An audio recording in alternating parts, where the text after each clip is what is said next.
क्या आपको लगता है कि अपनी जिंदगी में बड़े बड़े बदलाव करने के लिए बड़ी रकम की जरूरत होती है?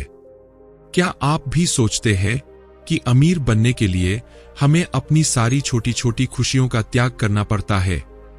अगर हां, तो द लैट फैक्टर किताब आपके लिए एक नई दृष्टि खोल सकती है। यह किताब बताती है कि छोटे छोटे बदलाव और मामूली आदतें कैसे आपकी वित्तीय स्थिति को पूरी तरह से बदल सकती है। नमस्ते दोस्तों, स्वागत है आपका हमारे चैनल ऑडियो बुक्स ARC पर। द लैट फैक्टर डेविड बाक की एक ऐसी किताब है जो हमें सिखाती है कि हम अपने रोजमर्रा के खर्चों में थोड़े से बदलाव करके एक समृद्ध और वित्तीय रूप से सुरक्षित जीवन जी सकते हैं। यह किताब हमें यह समझाती है कि कैसे हमारी छोटी छोटी आदतें, जैसे हर रोज एक कप कॉफी खरीदने जैसी चीजें, समय के साथ बड़ा असर डाल सकती है। इस किताब की कहानी एक युवा महिला जो के इर्द गिर्द घूमती है, जो अपनी जिंदगी के वित्तीय संकटों से जूझ रही है। जो की कहानी के माध्यम से लेखक हमें यह बताने की कोशिश करते हैं कि असल में अमीर बनने के लिए बड़ी तनख्वाह की नहीं, बल्कि स्मार्ट आदतों और सही दृष्टिकोण की जरूरत होती है। आप भी जानिए कि कैसे छोटे छोटे खर्चे आपकी वित्तीय स्वतंत्रता के रास्ते में रुकावट बन सकते हैं और कैसे इन्हें पहचानकर आप अपनी आर्थिक स्थिति को बेहतर बना सकते हैं। दोस्तों, हम में से कई लोग सारी जिंदगी नौकरी करते रहते हैं, यह सोचते हुए कि एक दिन हमारे पास बहुत सारा पैसा हो जाएगा और फिर हम अपनी लाइफ को पूरी तरह से एंजॉय करेंगे। लेकिन हकीकत यह है कि नौकरी करते करते हमारी पूरी जिंदगी बीत जाती है और फिर भी हम हमेशा पैसे की कमी महसूस करते रहते हैं। यहां तक कि अगर हमारे पास पैसे हो भी जाए तो जिम्मेदारियों का बोझ और समय की कमी हमें लाइफ एंजॉय करने का मौका नहीं देती। हम परिवार, बच्चों और करियर की जिम्मेदारियों में उलझे रहते हैं और असली खुशी कहीं खो जाती है। इसलिए जरूरी है कि हम सिर्फ पैसे कमाने के बजाय फाइनेंशियल फ्रीडम पर ध्यान दें। इसका मतलब है कि हम अपनी इनकम के ऐसे स्रोत बनाएं जो हमें बिना काम किए भी पैसा देते रहें। यह तभी संभव है जब हम सही तरीके से निवेश करें, अपनी बचत को समझदारी से बढ़ाएं और अपनी जरूरतों और इच्छाओं के बीच संतुलन बनाएं। हमारी असली आजादी तब होगी जब हम पैसों के पीछे भागने के बजाय पैसे को हमारे पीछे भागने के लिए तैयार कर लेंगे। फाइनेंशियल फ्रीडम हमें वो वक्त और आजादी देगा जिसमें हम अपनी जिंदगी को सही मायनों में जी सकें। आइए सबसे पहले समझते हैं कि फाइनेंशियल फ्रीडम होती क्या है। आज के समय में फाइनेंशियल फ्रीडम हासिल करना हम सभी के लिए एक महत्वपूर्ण लक्ष्य है। यह वह स्थिति है जहां आप अपनी वित्तीय स्थिति से पूरी तरह स्वतंत्र होते हैं और अपनी जिंदगी को अपनी शर्तों पर जी सकते हैं।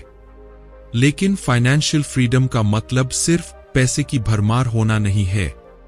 इसके 3 मुख्य कंपोनेंट्स होते हैं: वेल्थ, फ्री टाइम और गुड हेल्थ। आइए इन तीनों कंपोनेंट्स को विस्तार से समझते हैं। 1. वेल्थ, वित्तीय स्वतंत्रता की नींव। फाइनेंशियल फ्रीडम का पहला और सबसे बुनियादी कंपोनेंट है वेल्थ, यानी दौलत। जब तक आपके पास पर्याप्त धन नहीं है, तब तक आप अपने जीवन को पूरी तरह से एंजॉय नहीं कर सकते। धन आपको सुरक्षा और स्वतंत्रता दोनों प्रदान करता है, लेकिन वेल्थ का मतलब सिर्फ ज्यादा पैसा कमाना नहीं है, बल्कि इसे समझदारी से निवेश करना और बचत करना भी है। आपको यह समझना होगा कि दौलत को केवल कमाना ही महत्वपूर्ण नहीं है, बल्कि उसे बनाए रखना और उसे बढ़ाना भी जरूरी है। इसके लिए आपको सही निवेश रणनीतियां अपनानी होंगी, जैसे कि stocks, real estate, mutual funds आदि में निवेश करना। 2. फ्री टाइम, अपनी संपत्ति का आनंद लेने की विलासिता। फाइनेंशियल फ्रीडम का दूसरा महत्वपूर्ण कंपोनेंट है फ्री टाइम, यानी खाली समय। दौलत होने के बाद भी अगर आपके पास समय नहीं है, तो आप उस दौलत का आनंद नहीं ले सकते। आज की दुनिया में हम में से कई लोग मानते हैं कि एक अच्छी नौकरी हमें अमीर बना सकती है, लेकिन सच्चाई यह है कि 9 से 5 की नौकरी करते हुए हम अक्सर खुद को समय के बंधनों में जकड़ा पाते हैं। हम पैसे तो कमा लेते हैं, लेकिन उस पैसे को खर्च करने और अपनी इच्छाओं को पूरा करने का वक्त नहीं मिल पाता। मान लीजिए आप दुनिया घूमना चाहते हैं, लेकिन अगर आपके पास समय ही नहीं है तो आप कभी भी उस सपना को पूरा नहीं कर पाएंगे। इसलिए फाइनेंशियल फ्रीडम के लिए वेल्थ के साथ साथ फ्री टाइम होना भी जरूरी है, ताकि आप अपनी दौलत का पूरा मजा ले सकें। 3. अच्छा स्वास्थ्य, सच्चा धन। फाइनेंशियल फ्रीडम का तीसरा और शायद सबसे महत्वपूर्ण कंपोनेंट है गुड हेल्थ, यानी अच्छी सेहत। कई बार लोग वेल्थ और सक्सेस के पीछे भागते हैं और अपनी सेहत को नजरअंदाज कर देते हैं। ज्यादा काम करने, तनाव में रहने और गलत खानपान की वजह से हमारी सेहत पर नकारात्मक प्रभाव पड़ता है। लेकिन सोचिए, अगर आप अमीर हैं लेकिन आपकी सेहत खराब है, तो क्या आप उस दौलत का आनंद ले पाएंगे? जवाब है नहीं। अच्छी सेहत के बिना फाइनेंशियल फ्रीडम अधूरी है। अगर आप शारीरिक और मानसिक रूप से स्वस्थ नहीं है, तो आपके पास चाहे कितनी भी दौलत क्यों न हो, आप उसे एंजॉय नहीं कर पाएंगे। इसलिए फाइनेंशियल फ्रीडम को हासिल करने के लिए अपनी सेहत का ख्याल रखना बहुत जरूरी है। नियमित व्यायाम, सही खानपान और पर्याप्त नींद आपको न सिर्फ स्वस्थ रखेगी, बल्कि आपको फाइनेंशियल फ्रीडम का सही आनंद लेने में भी मदद करेगी। How to achieve financial freedom? अब जब हमने समझ लिया कि फाइनेंशियल फ्रीडम के 3 मुख्य कंपोनेंट्स कौन से हैं, तो आइए इसे हासिल करने के कुछ महत्वपूर्ण तरीकों पर ध्यान दें। 1. Wealth building strategies. वेल्थ बनाने के लिए आपको कुछ स्मार्ट निवेश रणनीतियों को अपनाना होगा। अपने पैसे को सही जगह पर निवेश करें ताकि वह समय के साथ बढ़े। इसमें stocks, mutual funds, real estate और अन्य निवेश उपकरण शामिल हो सकते हैं। साथ ही अपने खर्चों को कम करने की कोशिश करें और अपनी बचत को बढ़ाएं। इसके अलावा पैसिव इनकम सोर्सेस पर ध्यान दें, जैसे कि रेंटल इनकम, डिविडेंड्स या किसी व्यवसाय में हिस्सेदारी। यह आपको बिना काम किए भी पैसा कमाने का मौका देगा, जिससे आप अपनी वेल्थ को बढ़ा सकते हैं। 2. Time management techniques. Free time हासिल करने के लिए आपको अपने समय का प्रबंधन अच्छे से करना होगा।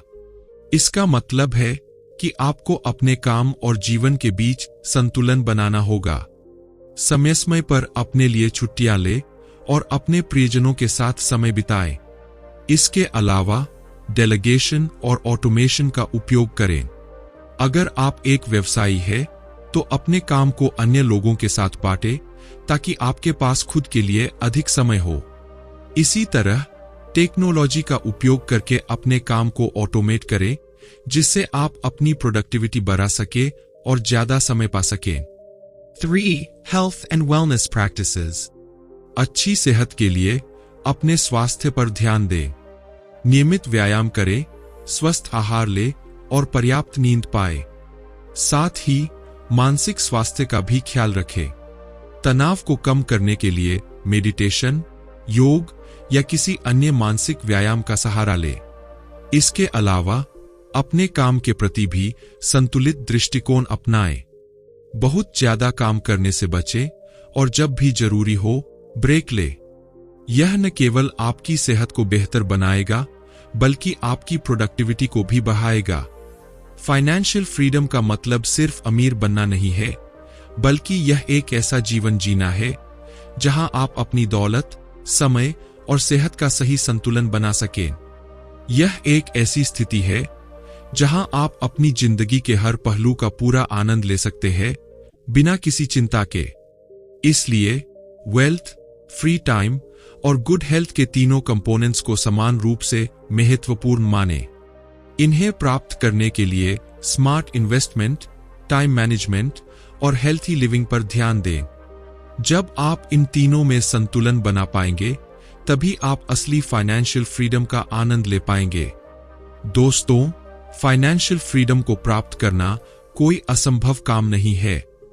इसे हासिल करने के लिए आपको सही दिशा में मेहनत करनी होगी और अपने जीवन को एक नई दिशा में ले जाना होगा। जब आप इन तीनों कंपोनेंट्स को अपने जीवन में शामिल कर लेंगे, तब आप वास्तव में फाइनेंशियल फ्रीडम के अर्थ को समझ पाएंगे और अपनी जिंदगी को अपनी शर्तों पर जी सकेंगे। जोई की कहानी। जोई एक 27 वर्षीय लड़की थी जो न्यूयॉर्क की भीड़-भाड़ भरी गलियों में रहती थी। वह एक ट्रैवल एजेंसी में काम करती थी और अपनी जिंदगी को एक रूटीन की तरह जी रही थी। लेकिन जोई का दिल दो बड़े सपने देखता था। पहला, वह एक बेहतरीन फोटोग्राफर बनना चाहती थी और दूसरा, वह देश विदेश की सैर करना चाहती थी। हालांकि उसका साधारण सा जीवन और सीमित वेतन उसके इन सपनों को पूरा करने में बाधा डाल रहा था। एक दिन जोई हमेशा की तरह अपने ऑफिस के पास के एक रेस्टोरेंट से लेट एक प्रकार की कॉफी लेने गई। उस रेस्टोरेंट का माहौल काफी अच्छा था और जोई को वहां की लेट बहुत पसंद थी। लेकिन इस बार कुछ अलग हुआ। जोई ने रेस्टोरेंट की दीवार पर एक खूबसूरत पेंटिंग देखी। यह पेंटिंग लेट की थी और नीचे उसकी कीमत लिखी थी $88,000। यह देखकर जोई चौंक गई। उसे समझ नहीं आया कि आखिर इस पेंटिंग की इतनी ज्यादा कीमत कैसे हो सकती है। वह देर तक उस पेंटिंग को देखती रही और यह जानने की कोशिश करती रही कि इसमें ऐसा क्या खास है। जोई के दिमाग में उस पेंटिंग की कीमत को लेकर कई सवाल उठे। वह सोच में डूबी रही और आखिरकार अपनी लेट लेकर ऑफिस लौट आई। ऑफिस में भी जोई का ध्यान लगातार उस पेंटिंग पर लगा रहा। उसके चेहरे पर उसके विचारों की उलझन साफ दिखाई दे रही थी। उसका बॉस उसे विचारों में खोया देखकर उससे इसका कारण पूछता है। जोई अपने बॉस को पेंटिंग और उसकी कीमत के बारे में बताती है। इस पर उसका बॉस मुस्कुराते हुए कहता है, अगर तुम्हारी क्यूरियोसिटी इतनी ज्यादा है तो क्यों न रेस्टोरेंट के मालिक से ही इस बारे में पूछ लो। इससे तुम्हारे मन में उठ रहे सवालों का जवाब मिल जाएगा। अगले दिन जोई फिर से उसी रेस्टोरेंट में जाती है। वह पेंटिंग को देखने लगती है और सोचती है कि आखिर इसमें ऐसा क्या है जो इसे इतना खास बनाता है। तभी रेस्टोरेंट का मालिक हेनरी वहां आ जाता है और जोई को पेंटिंग देखते हुए देखता है। वह उससे पूछता है, क्या आप इस पेंटिंग को खरीदना चाहती है? जोई हंसते हुए कहती है, मैं इस पेंटिंग को अफोर्ड नहीं कर सकती। इसकी कीमत बहुत ज्यादा है। इस पर हेनरी मुस्कुराता है और कहता है, अगर आप $5 की लेट खरीद सकती है तो आप इस पेंटिंग को भी खरीद सकती है। जोई को यह बात समझ नहीं आती और वह बिना कुछ कहे घर चली जाती है। लेकिन रास्ते में अचानक से उसे हेनरी की बात का मतलब समझ में आता है। जोई को एहसास होता है कि अगर वह रोजाना $5 की लेट पर खर्च करने की बजाय घर से कॉफी बनाकर लाए तो वह महीने भर में काफी पैसे बचा सकती है। ये छोटी छोटी बचतें धीरे धीरे उसके लिए बड़े फंड में बदल सकती है, जिससे वह अपने बड़े सपनों को पूरा कर सकती है। इस विचार ने जोई की जिंदगी बदल दी। उसने तुरंत सेविंग्स करना शुरू कर दिया। छोटी छोटी फिजूल खर्चियों को बंद करके उसने अपनी फाइनेंशियल फ्रीडम की यात्रा शुरू की। वह एक सस्ता सा फोटोग्राफी का कोर्स करती है और इंटरनेट पर भी फोटोग्राफी की विभिन्न तकनीकों के बारे में सीखना शुरू करती है। अपने फोटोग्राफी के कौशल को सुधारने के बाद जोई अपनी खुद की फोटोग्राफी वेबसाइट शुरू करती है। उसे धीरे धीरे इस वेबसाइट से आमदनी होने लगती है। उसने देखा कि उसकी आमदनी धीरे धीरे बढ़ रही है और उसकी वेबसाइट उसे उम्मीद से ज्यादा फायदा पहुंचा रही है। उसने अपनी तस्वीरें ऑनलाइन बेचना शुरू कर दिया, जिससे उसकी आमदनी दुगनी हो गई। वह अब अपने सपने के और करीब आ चुकी थी। जोई ने अपने बॉस से बात की और हर साल एक सैबैटिकल लेने की इच्छा जाहिर की ताकि वह दूसरे देशों में जाकर काम कर सके। उसका बॉस, जो हमेशा उसकी काबिलियत की सराहना करता था, ने उसकी इस बात को स्वीकार कर लिया। जोई अब न केवल अपनी फोटोग्राफी का शौक पूरा कर रही थी, बल्कि दुनिया के विभिन्न देशों की सैर भी कर रही थी। एक संतुलित जीवन की ओर जोई की जिंदगी अब पूरी तरह से बदल चुकी थी। उसने अपने छोटे छोटे कदमों से फाइनेंशियल फ्रीडम हासिल कर ली थी।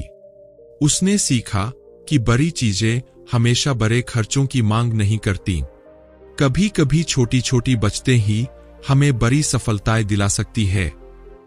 जोई ने न केवल एक सफल फोटोग्राफर के रूप में अपना करियर बनाया, बल्कि वह दुनिया के विभिन्न देशों में घूमकर अपने दूसरे सपने को भी पूरा कर रही थी। उसने अपनी जिंदगी को एक नए तरीके से जीना शुरू किया, जहां वह फाइनेंशियल रूप से स्वतंत्र थी और अपने समय और पैसे का सही उपयोग कर रही थी। जोई की कहानी हमें यह सिखाती है कि फाइनेंशियल फ्रीडम सिर्फ बड़े पैसों का खेल नहीं है, बल्कि यह हमारे छोटे छोटे खर्चों और सेविंग्स पर निर्भर करता है।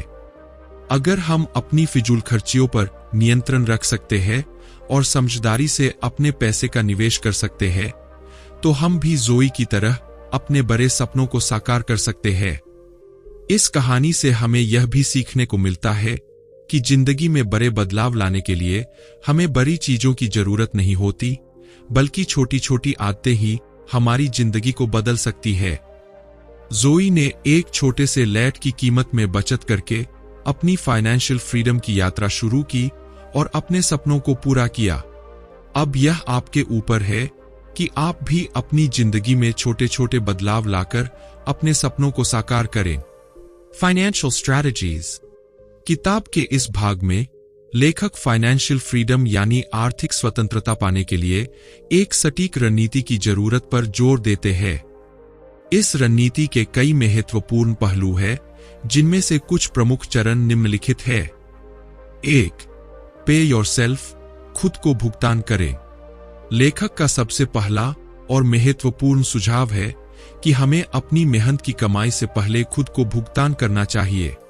अक्सर हम अपनी पूरी सैलरी को खर्चों में लगा देते हैं और खुद के लिए कुछ नहीं बचा पाते। यहां लेखक का कहना है कि जैसे ही हमारी सैलरी आती है, हमें सबसे पहले एक निश्चित राशि को खुद को पे करना चाहिए। यह राशि हमें सीधे अपने निवेश खाते में डाल देनी चाहिए। ऐसा करने से हम बचत और निवेश को प्राथमिकता देते हैं।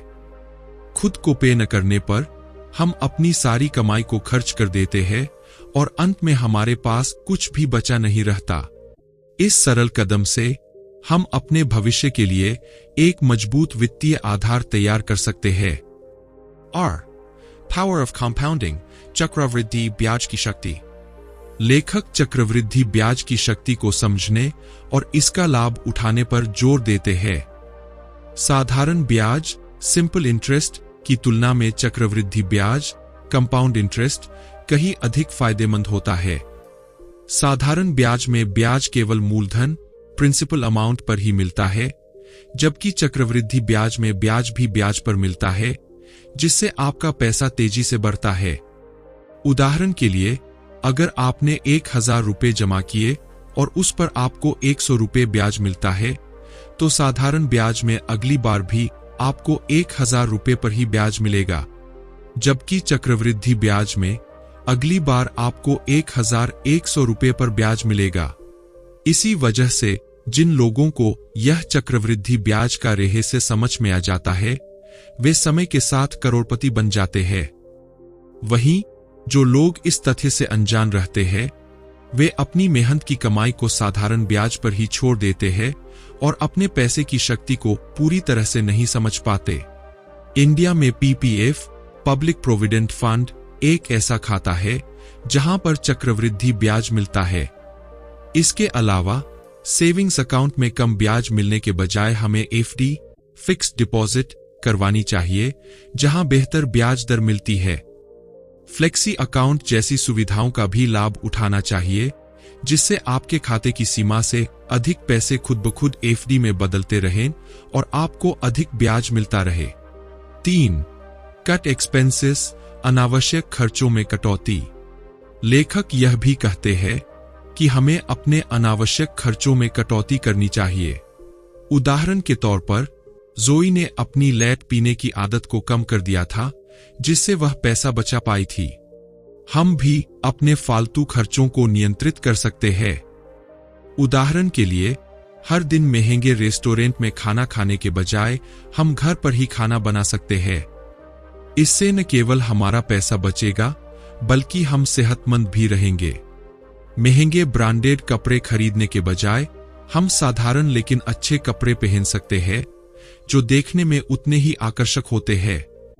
दरअसल, हम ब्रांडेड कपड़े केवल दिखावे के लिए ही पहनते हैं, जबकि असली जीवन में लोगों की पसंद और उनकी मित्रता हमारे कपड़ों या महंगे सामान पर आधारित नहीं होती। इसी तरह, थोड़ी दूरी के लिए पैदल चलने की आदत डाल सकते हैं। बहुत से लोग जैसे ही नौकरी पाते हैं, वे तुरंत गाड़ी खरीदने का सोचने लगते हैं। लेकिन गाड़ी खरीदने के लिए गए कर्ज का बोझ बढ़ने से हमारी वित्तीय स्थिति कमजोर हो सकती है।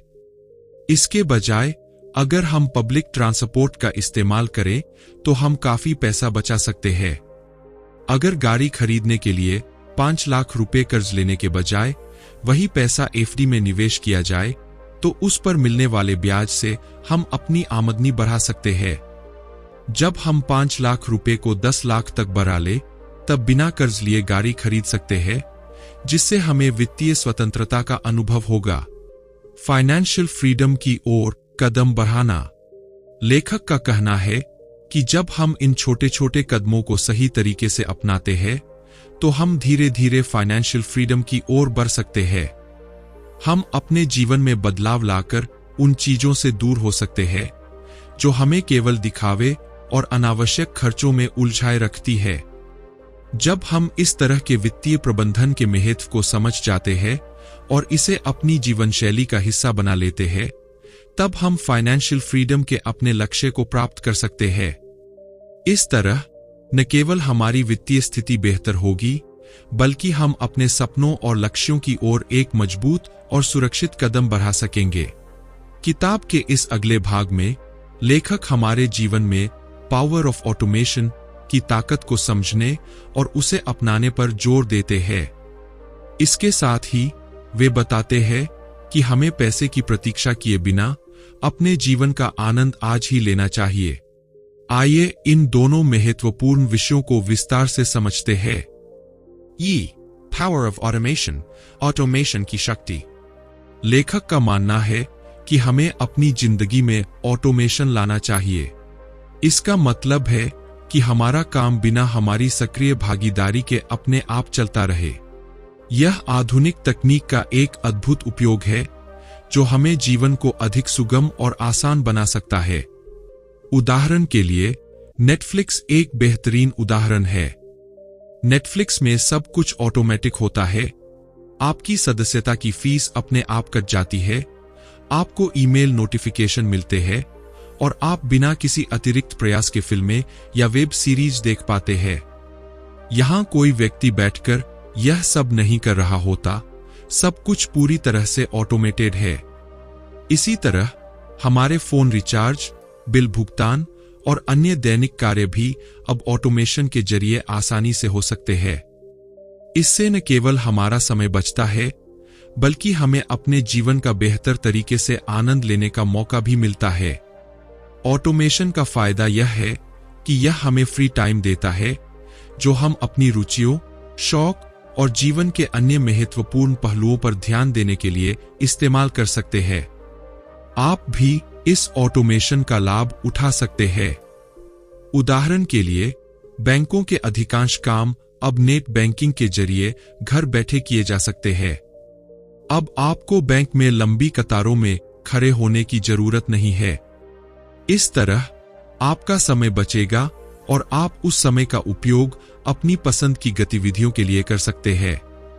ऑटोमेशन के अन्य उदाहरणों में ऑनलाइन बिजनेस शामिल है, जैसे कि यूट्यूब चैनल या एक वेबसाइट। एक बार जब आपने अपना यूट्यूब चैनल या वेबसाइट बना लिया, तो वह ऑटोमेटिकली पैसे कमाता रहेगा, चाहे आप काम करें या न करें। इसी तरह से मार्क जुकरबर्ग भी फेसबुक से सोते सोते पैसे कमाते हैं। डोंट वेट फॉर मनी, पैसे का इंतजार मत कीजिए। लेखक का अगला महत्वपूर्ण संदेश यह है कि हमें अपनी रिच लाइफ का आनंद लेने के लिए रिच बनने तक का इंतजार नहीं करना चाहिए। अक्सर लोग यह सोचते हैं कि जब उनके पास बहुत सारी दौलत होगी तब वे अपनी जिंदगी का आनंद लेंगे, लेकिन लेखक इस मानसिकता के खिलाफ है। इसके विपरीत लेखक सुझाव देते हैं कि हमें आज से ही अपने जीवन का आनंद लेना शुरू कर देना चाहिए। जीवन को टालने के बजाय हमें अपने बड़े लक्ष्यों को छोटे छोटे लक्ष्यों में बांटकर उन्हें हासिल करना चाहिए। उदाहरण के लिए, अगर आपको घूमने का शौक है तो आपको विदेश यात्रा का इंतजार करने के बजाय पहले अपने देश के विभिन्न राज्यों की यात्रा करनी चाहिए। इससे न केवल आप नए स्थानों का अनुभव करेंगे, बल्कि आपको अपने देश की संस्कृति और विविधता को भी जानने का मौका मिलेगा। इसी तरह सप्ताह में एक बार अच्छे रेस्टोरेंट में खाना खाइए, एक मूवी देखिए और हर दिन कुछ फ्रूट्स खाइए। यह छोटे छोटे कदम आपको खुशी और संतोष प्रदान करेंगे और आपको अपनी जिंदगी का आनंद लेने में मदद करेंगे। लेखक का संदेश स्पष्ट है, आपको अपनी जिंदगी का आनंद लेने के लिए बड़ा अमीर होने की जरूरत नहीं है। अपने जीवन के प्रत्येक दिन को संजीदगी से जीने का प्रयास करें, चाहे वह छोटे छोटे सुखों के रूप में हो। अपने माइंडसेट को बदलें और अपनी वर्तमान स्थिति में ही जीवन का आनंद लें। यह दृष्टिकोण न केवल आपके जीवन को अधिक खुशहाल बनाएगा, बल्कि आपको अपने लक्ष्य की ओर भी प्रेरित करेगा। इस तरह किताब हमें सिखाती है कि ऑटोमेशन का लाभ उठाते हुए और अपने जीवन के हर पल का आनंद लेते हुए हम न केवल आर्थिक रूप से बल्कि मानसिक और भावनात्मक रूप से भी समृद्ध हो सकते हैं। अंत में लेखक ने पैसे से जुड़ी कुछ मिथ्स के बारे में बात की है, जो अक्सर लोगों के जीवन में बड़ी बाधा बनती है। ये मिथक न केवल उनकी आर्थिक स्थिति को प्रभावित करते हैं, बल्कि उनके जीवन की गुणवत्ता को भी कम कर देते हैं। आइए इन मिथकों पर एक नजर डालते हैं। 1. लंबे समय तक नौकरी करके अमीर बनने का मिथक। बहुत से लोग यह सोचते हैं कि अगर वे कई सालों तक नौकरी करते रहेंगे और पैसे कमाते रहेंगे तो एक दिन वे अमीर हो जाएंगे। लेकिन लेखक के अनुसार इस विचार से उन्हें कभी भी सच्ची आर्थिक स्वतंत्रता, फाइनेंशियल फ्रीडम नहीं मिलेगी। ऐसे लोग भले ही अपने जीवन के अंत में कुछ पैसा कमा ले, लेकिन उनके पास समय नहीं होगा और न ही वे अपने जीवन का आनंद ले पाएंगे, क्योंकि अमीर बनने की प्रक्रिया में वे धीरे धीरे बूढ़े हो जाते हैं और जब तक वे अमीर बनते हैं तब तक उनके जीवन का आनंद लेने का समय निकल चुका होता है। लेखक का मानना है कि हमें पैसे कमाने के साथ साथ अपने जीवन का आनंद लेना भी आना चाहिए। केवल पैसे कमाने में जीवन बिताने के बजाय हमें इसे एक संतुलित तरीके से जीना चाहिए, जिससे हम जीवन की सभी खुशियों का अनुभव कर सकें। 2. पैसे से पैसा कमाया जाता है। दूसरा मिथक यह है कि पैसे से पैसा कमाया जाता है। बहुत से लोग यह सोचते हैं कि बिजनेस शुरू करने के लिए उनके पास पहले से ही बहुत सारा पैसा होना चाहिए। अगर उनके पास पैसे नहीं है तो वे सोचते हैं कि वे बिजनेस नहीं कर सकते, लेकिन लेखक इसे गलत साबित करते हैं।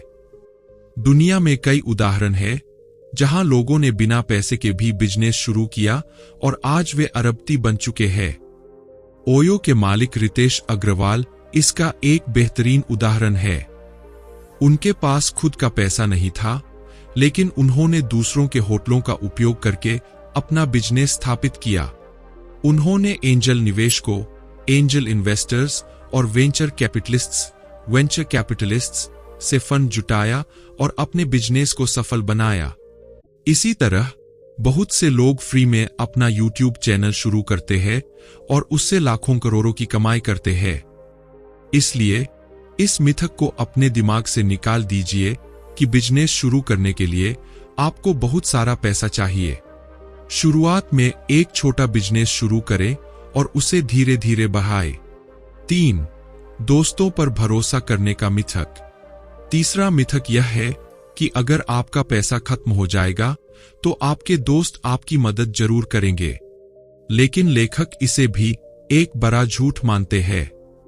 पैसों के मामले में हर कोई स्वाभाविक रूप से संवेदनशील, पोजेसिव होता है।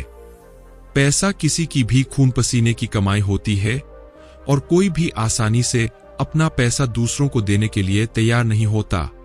बहुत से दोस्त आपके पैसे की कमी के समय बहाना बना देंगे और आपकी मदद नहीं करेंगे।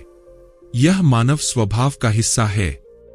अगर कोई आपसे पैसे मांग ले तो शायद आप भी देने में हिचकिचाएंगे।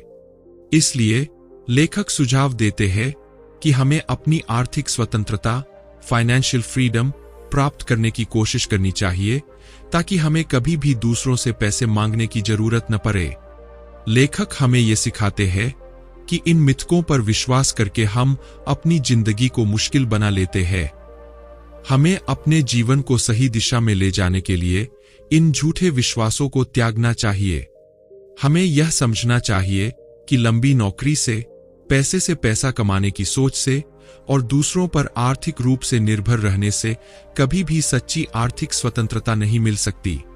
इसके बजाय हमें स्मार्ट और सही वित्तीय निर्णय लेने चाहिए, अपने बिजनेस आइडियाज को छोटे पैमाने पर शुरू करना चाहिए और अपने जीवन का आनंद लेते हुए खुद को आर्थिक रूप से स्वतंत्र बनाना चाहिए। इस तरह हम न केवल आर्थिक रूप से बल्कि मानसिक और भावनात्मक रूप से भी समृद्ध हो सकते हैं। तो दोस्तों, ये थी द लैट फैक्टर किताब की मुख्य बातें। इस किताब का सबसे बड़ा संदेश यही है कि हमें अपने छोटे छोटे खर्चों पर ध्यान देना चाहिए और उन्हें सही तरीके से निवेश में बदलना चाहिए। छोटी छोटी बचतें बड़ी संपत्ति बना सकती है अगर हम उन्हें समझदारी से इस्तेमाल करें। डेविड बाक का लाटे फैक्टर हमें यह सिखाता है कि फाइनेंशियल फ्रीडम पाना उतना कठिन नहीं है जितना हम सोचते हैं। बस जरूरत है तो थोड़ी सी समझदारी और अपने पैसे को सही जगह पर निवेश करने की। अगर आपको यह वीडियो पसंद आया हो तो इसे लाइक करें, शेयर करें और हमारे चैनल को सब्सक्राइब करना न भूलें ताकि आप आगे भी ऐसे ही ज्ञानवर्धक सारांश देख सकें। धन्यवाद।